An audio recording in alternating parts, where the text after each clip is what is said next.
Hey guys, and welcome to Realm of the Mad God. If you guys have not heard of this game before, it is a bullet time roguelike MMO, which is often very punishing because if you lose a character, you die. I wasn't exactly sure how I wanted to do this series because it is an MMO, and I've never recorded an MMO before, but I just thought I'd hop right in, give it a shot. I'll explain a little bit how it works. Let's make a new character here. There's various classes and they each work in different ways. So, different classes use different weapons, and the main difference in weapons is number of shots in a weapon and the range. So, wizards and necromancers use staves, which shoot 2 slots and have a longer range. They usually have area of effect abilities, the necromancer being kind of like a hybrid priest wizard, where the wizard just has a kind of like a nova type effect, if you know what that is. It's just an effect that kind of goes in all directions, starting from a central point. Then you have the wand classes. So wand classes shoot 1 projectile. They're usually lower damage, but they're the furthest range in the game. So that's the priest, the sorcerer, and the mystic. They all use wands.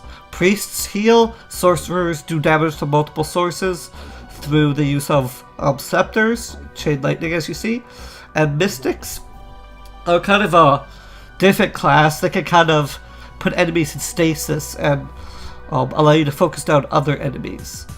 Those are kind of the magical classes, so they're longer range. They kind of have less health and are more reliant on their spells to do a lot of damage. Then we have the kind of mid-range classes, which are the archer and the huntress. They shoot bows. Bows shoot either 1 highly damaging projectile or many projectiles that shoot an area, like 5 shots that kind of shoot like a shotgun more than like 1 shot. But often those are still good because you can paralyze the enemy with the quiver attack. I don't even know what it's called. It's just kind of like a special arrow, and then you can get really close and just pound enemies down. So they're kind of higher tier mid-ranged. That's the archer and the huntress. The huntress's ability is just traps, which damage enemies who walk on them. Kind of a little bit less good, but still quite useful. Then we have kind of the mid-range, like the upper mid-range, which is the rogue and the assassin. Rogue and assassin use daggers. They're not really long range, but they're quite a bit longer range than the really close classes. And that kind of includes the ninja, but the ninja is the only one that has its own weapon class. Ninja uses katanas.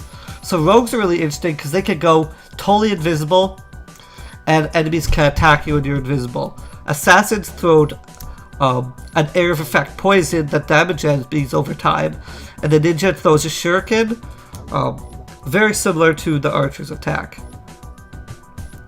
And then, and also the trickster uses daggers as well. And the trickster kind of uses decoy and teleport, so you can teleport away, but the enemies are still attacking your decoy, which is kind of useful. Then we just have the close range classes: the knight, the paladin, and the warrior. So the knight is all about big defense and big offense. So he has very high armor. He's slower, but his shield can totally stun an enemy and deals a lot of damage. The paladin is kind of a hybrid. He does wear armor, but he has kind of less armor than the other ones, but he can heal over time, which is useful because the only other class that can heal are the necromancer and the priest. So the paladin having a heal is very useful. His heal is often more useful than the priest heal because it heals you over time. So if you take damage, then you can continue to take damage. And then there's the warrior. Warrior's is a great buffing class. Like, his attack has anybody to like double their dexterity, which instantly doubles your DPS. So if you have 40 people in a group and he uses his ability, you do damage like you had 80 people. It's insane. So I don't want to get too much on this. We'll just kind of hop in. I will show you guys. Well, I'll show you the Trickster. The Trickster is kind of interesting class. So you can buy additional skins, but they cost in-game money. Fame is kind of like stuff you earn in the game, and gold is what you have to buy. So hop in. There's always often deals for you. This is US West. US West is one of the busiest servers. So, I think I'm also rotated the wrong way. So let's do... Sorry. Okay, I'll show you how the vault works quickly here, and we'll grab some gear for this Trickster. So, you start with only one chest open, and you can buy more, which is very useful. Then you can use to store various items and the like. So kind of see all my stuff here. A lot of this I keep for people in the guild. What do I got? Just lower level stuff here. Add some leather. Do I have a speed? No. Whatever. T-Wig and defense, I guess. Sure. I have a... Oh yeah, I do have a fire dagger. I was gonna say, I swear I had a fire dagger in here. Okay. And I don't really need a prism right now. Even better off without the prism. Or actually, you guys will want to see what the prism does, so that's no problem. Oh, I have 2 figments, but it's cool. The prism is cool.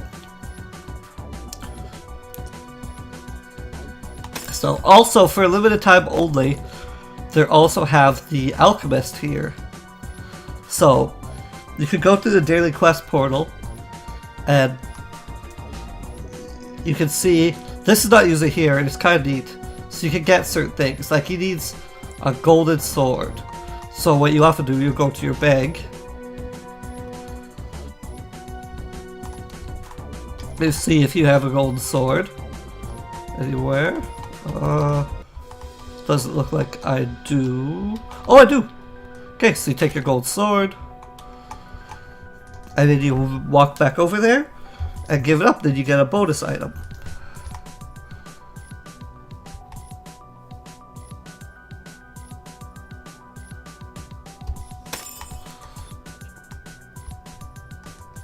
The only thing about US West is the Nexus is quite laggy. US West is the biggest server. I like it because it's quite big and there's often really active nexuses. If you play on some of the European or the smaller servers, at some hours of the day, ooh, that's, what is that reward? Whoa, with that. Can I move it? Oh, well. Huh. It's weird. Sometimes the client can be a little bit odd like that. You just have to resize, and it usually fixes itself. So perfect, quest complete, and then our stuff goes into your vault chests over here. I'll show you what a transformation potion does as well. They're kind of fun.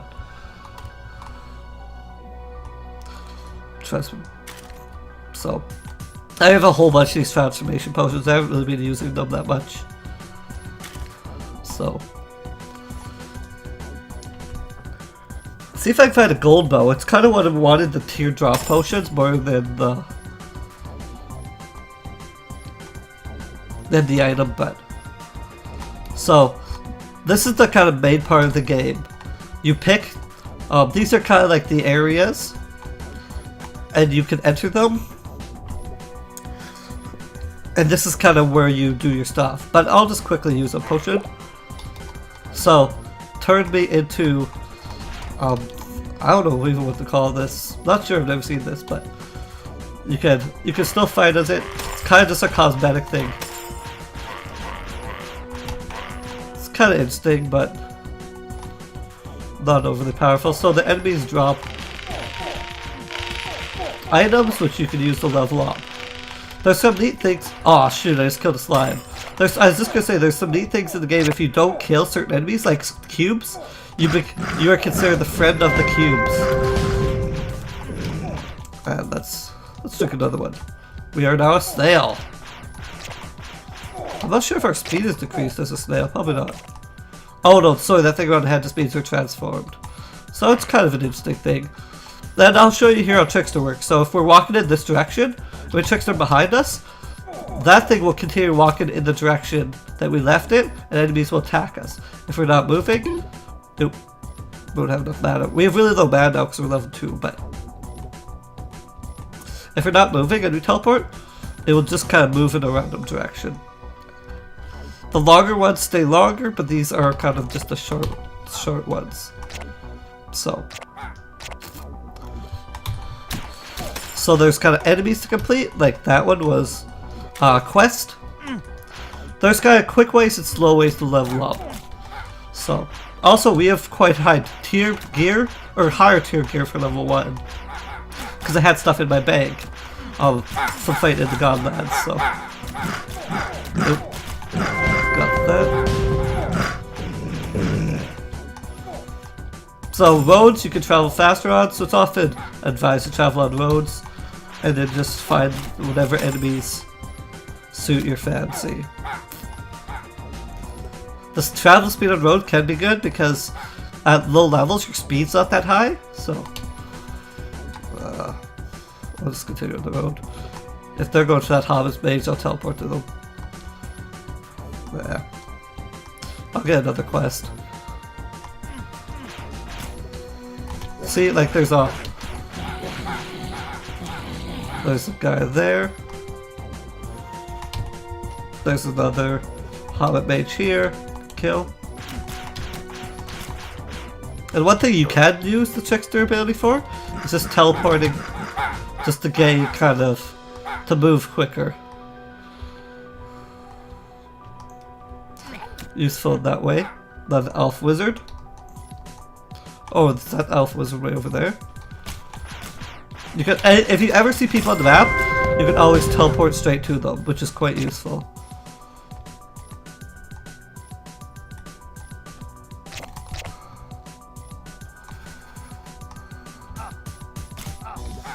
So.